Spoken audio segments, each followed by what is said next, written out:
Greetings and welcome to this edition of Positronic hypersonic. Positronic hypersonic. Positronic hypersonic. I'm Barry P. Cook, and I'm here to talk to you about the latest episode of Skeleton Crew. It was called Zero Friends Again. And as it starts, after having escaped from their not Jedi friend Jod by punching a button and dropping through the floor of a crazy room full of treasure, the kids end up shot out of a couple of pipes onto some frozen tundra, some distance away from where they were. The fall has left KB in a bad way, and the kids have to reset her head device in order to make it possible for her to move her limbs again. For his part, Jod is faring much better. Well, for a moment anyway, when he emerges from the lair loaded down with a whole bunch of jewels and precious metals, only to find himself captured by his pirate friends. He then orders M33 to attack, but his captors easily shut him down with a blaster blast. Before they can make off with him, though, a pair of X-Wings show up and give chase. It turns out that KB has the coordinates to go home, but they have to climb out of the valley they're in, at least as far as Fern is concerned, though both KB and Wim challenge her to think of other options. But she declines, and she and Neil separate from them as KB and Wim follow some little robotic-enhanced creatures in the hopes that wherever that is, they'll find someone who can help them. Elsewhere, it would seem that the pirates got away with their man, and he is sentenced to death for his crimes. Though one member of the crew objects, noting that the Pirates Code gives Jod the right of last appeal. So he gives a speech and asks the crew to think about how great it would be if they never ran out of money, and tells them that he knows where they can make credits, like manufacture them, and where he heard of those whereabouts from. So the top pirate, our Wolfman friend, agrees to see what he's on about, but tells him that if they don't find what he promises, they will shove him out an airlock. KB and Wim run into a little trouble when her implant freezes again from corrosion, and Wim has to try to fix it so that she can use her legs, as they talk about how KB finds it difficult to explain to Fern that she can't always do everything that Fern can do because of her condition, which is apparently something that she's dealing with because she was in an accident. Meanwhile, Neil and Fern make an arduous climb as someone is making off with their ship, which Fern and Neil jump onto and maneuver it towards KB and Wim to try to pick them up just as they're about to be attacked by a very, very large crab creature that they were led to by the little creatures they were following. Unfortunately, even though they do successfully pick up their friends, the four of them get knocked off the ship and seem to land right back where they all were when they first left the lair, and they soon discover that the ship is about to be tossed into a scrap-making machine, so they board it and prepare to take off, though it's taking longer than it would seem they have time for, and indeed, the scrapper starts to wreck the ship.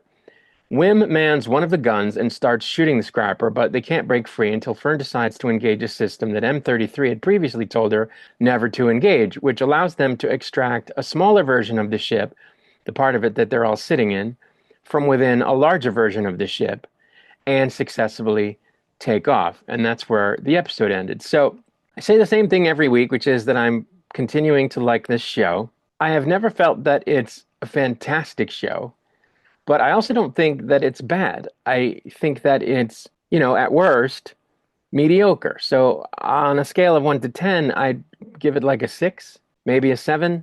So I wouldn't even say it's very good, but I would say it's good. I wouldn't say it's worse than good. I think it's a fun adventure that these kids are on. And, I liked the part where Jod basically had to plead for his life and appeal to the greed of his crew and how they only listen to him because they are greedy. I especially like the part between KB and Wim where she can't move and she's totally dependent on him. I mean, beyond being able to talk and move her arms a little bit, until he can get some parts from the little creatures they were following and use them to fix an implant from the back of her head. He has to take it out of the back of her head and heat up some components and put them in and then put it back in and kind of like reboot her system before she can do much more than talk really slowly and kind of move her arms, because it just showed that he really cares about her, even though he hardly knows her, and that he's a good person. And it showed that KB is vulnerable, and it gave us a little more backstory on the character. And, it was a bonding moment for the two of them. And I thought that was cool. Also, for the first time, we saw her talk about how her relationship with Fern isn't always hunky-dory for her, which previously we didn't know, right? We thought they were, the best of friends who were, totally simpatico.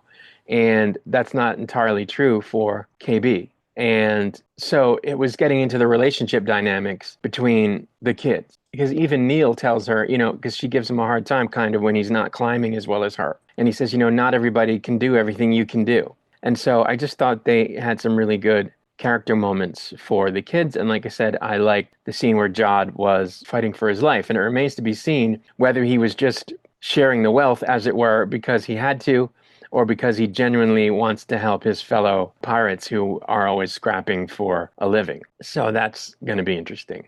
I would have liked it more if they'd shown us how they got away from the X-Wings. We didn't see that part, which was kind of weird.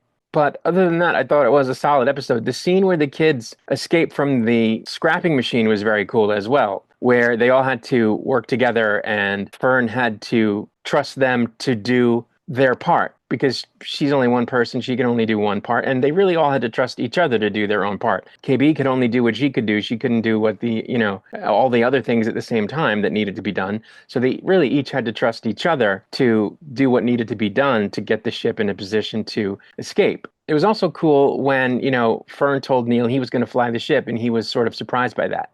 He was like, really? But she trusted him to be able to do it, and then he had to trust himself, and he does. And the same thing with Wim. She tells Wim to go and man the gun, or he decides on his own to go and man the gun. I can't remember. But, instead of just sitting there and being scared to death and paralyzed by fear, they jumped into action and did what the adults would have done and got themselves out of that situation. They took a huge risk pushing that button because they were told never to do it. And the reason they were told never to do it is because what happens is the outside of the ship comes apart and falls off so that a smaller version of the ship remains. And if they hadn't done that, they wouldn't have escaped. So they took a huge risk that could have ended in their deaths, but they had no choice. And again, instead of being paralyzed by fear, they did what had to be done. And I think that shows that they're, plucky and spirited and adaptive. And I just thought it was cool.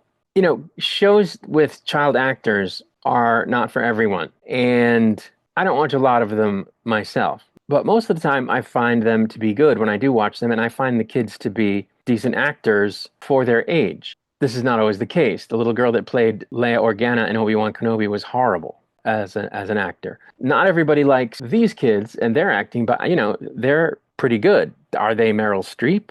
No. But they do a pretty good job. The emotion is believable, I think. So, I think they do a passable job. And, I say that as a holder of an associate's degree in theater from the prestigious Community College of Rhode Island, USA.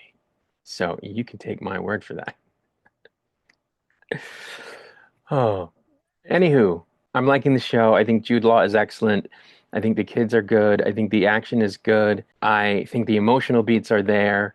And it's a good show. It's not the best show ever. It's not a 10 out of 10, but it's not a 4 either. So I'm liking it. I'm enjoying it. And I'm interested to see how these kids get home. We know they have the coordinates now, so that's cool. And I'm interested to see what other trouble they run into in the next couple of episodes. For now, I'm going to get out of here. I'll be back to do another video soon. Until I return, may the Force be with you.